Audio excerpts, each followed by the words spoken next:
Hi, this is Regitze from Greatness Advertising. Today I want to talk about the reach objective or awareness objective.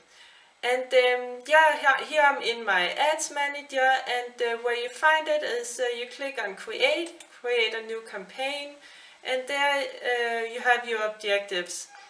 Awareness objective, that's the first one, then traffic, engagement, leads, ad promotion, and sales. And awareness is the cheapest one. And it says here what is good for show your ads to people who are most likely to remember them. However, Facebook knows that, but Facebook knows a lot of things. And it's used for reach, brand awareness, video views, and store location awareness. And it's going to show your ads to the most amount of people for the cheapest amount of price, the cheapest price. But that's because Facebook uses the cheapest places to show your ads, and that can be Facebook Marketplace or Messenger or WhatsApp, because Facebook also owns WhatsApp.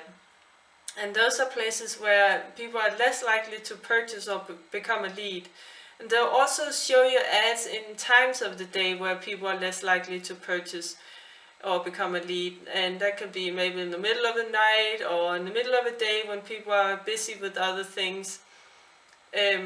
So for a smaller brand, it usually doesn't do any good. The brand awareness or the awareness objective is used for bigger brands who just want brand awareness. They just want people to know about their brand.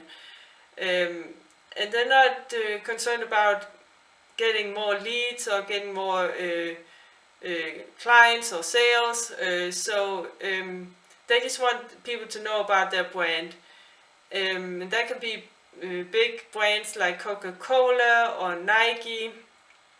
But for smaller brands, I usually always use leads or sales objective.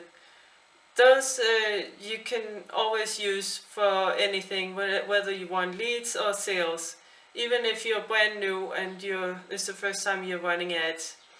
But comment below if you have any questions, and if you want us to do all this for you, then there's a link in the description. You can book a call with me. We specialize in getting leads and clients for coaches and consultants. And also please join our free Facebook group, Successful Coaches, Consultants, Entrepreneurs. There's also a link in the description. And don't forget to like, follow, subscribe, share it with your friends, and click that little notification bell if you're on YouTube. That way you get notified every time we upload a new video. Take care. Bye.